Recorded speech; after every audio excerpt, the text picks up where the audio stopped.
হয়েছে, দুজন জঙ্গি বাংলা থেকে গ্রেপ্তার হয়েছে, বিরাট নাশকতা ছাড়িয়েছে। সরকারটা আছে তো জঙ্গিবাদী সরকার, জামাত টু। এখানে আনসারুল বাংলার জঙ্গি ধরা পড়ে, জাভেদ মুন্সি ধরা পড়ে, এখান থেকে জঙ্গি সাপ্লাই করা হয় ভারতবর্ষ। সেই জন্য বর্ডারে জমি দেননি মুখ্যমন্ত্রী।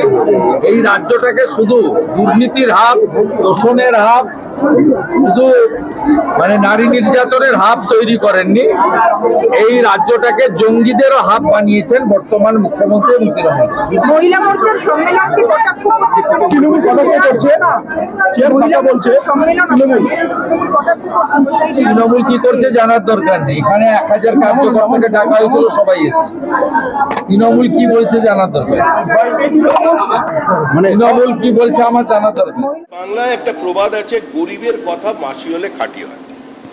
এই পশ্চিমবঙ্গে 80-র দশকে দাঁড়িয়ে যখন আমরা 100% ভোট নিয়ে মানুষের সামনে দাঁড়িয়ে বলতাম যে বিনা যুদ্ধে ভারত দখলের চক্রান্ত চলেছে, একটা সাইলেন্ট ডেমোগ্রাফিক ইনভেশন চলেছে, সেদিন হয়তো মানুষ আমাদের কথা বিশ্বাস করেনি।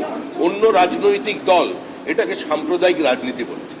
পশ্চিমবঙ্গের সীমান্ত বরাবর সমস্ত জায়গায় জামাতের উত্থান হয়েছে, সেটা আপনাদের দৃশ্যমানতায় আছে, এটা প্রতিষ্ঠিত। এবং পশ্চিমবঙ্গকে প্যাসেজ করে সারা ভারতবর্ষের বিভিন্ন জায়গায় জঙ্গি মডিউল ছড়িয়ে দেওয়া হয়েছে। 26/11 ঘটনাতেও কলকাতার যোগ ছিল। 26/11 জঙ্গিরা কয়েকটি সেলফোনের কার্ড সংগ্রহ করেছিল, সিম কার্ড সংগ্রহ করেছিল মৌলালির পাশের একটা দোকান থেকে। তো এই পরিস্থিতি তো পশ্চিমবঙ্গের আছে। এর আগেও ISIS এর জঙ্গি গ্রেপ্তার হয়েছে। পশ্চিমবঙ্গের বিভিন্ন সীমান্তবর্তী জেলায় ভারত বিরোধী কার্যকলাপ চলেছে, ভারত বিরোধী স্লোগান চলেছে, র্যাডিক্যালাইজেশন চলেছে। এই সরকারের কারণে আজকে এই অবস্থা তৈরি হয়েছে, যার জন্য এখানে হুমায়ুন বাবরি মসজিদ করার সাহস দেখাচ্ছে, আর মোহাম্মদ সেলিম গোপনে গিয়ে তার সঙ্গে বৈঠক করছে। আগে নিচেরা মাচুন, তারপরে অন্যান্য দল করবেন। যে কোনোভাবেই হোক আজকে এই সরকারকে সরাতে হবে। আমরা একথা বলছি না যে রাজ্যের মুখ্যমন্ত্রী জঙ্গিদের মদত দিচ্ছেন বা জঙ্গিদের হাত ধরেছেন, এটা বিজেপির বক্তব্য নয়। কিন্তু যেভাবে উনি সরকার পরিচালনা করেছেন এবং ওনার দল যেভাবে ভোটের স্বার্থে যাদের দলে নিয়েছেন, যাদের পাশে দাঁড়াচ্ছেন, যেভাবে ভোটার লিস্টের নাম তোলার জন্য এই ধরনের মানুষদের আইডেন্টিটি কার্ড তৈরি করে দেওয়া হয়েছে, আজকে অবিজেপি শাসিত রাজ্য থেকেও তারা ধরা পড়ছে। এটা তো বিভাজনের রাজনীতির কারণে বলা হচ্ছিল বিজেপি শাসিত রাজ্য তামিলনাড়ুতে সবচেয়ে বেশি বাংলাদেশি ধরা পড়েছে কেরালা, তামিলনাড়ুতে।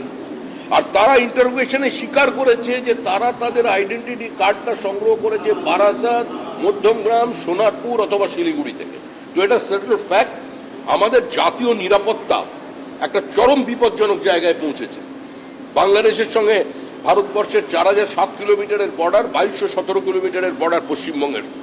তো সেই জায়গায় দাঁড়িয়ে আমরা আবেদন করছি দল মত নির্বিশেষে সমস্ত মানুষের কাছে যে প্রথমে নেশন ফার্স্ট, আগে দেশকে বাঁচান, তারপরে দল বাঁচান।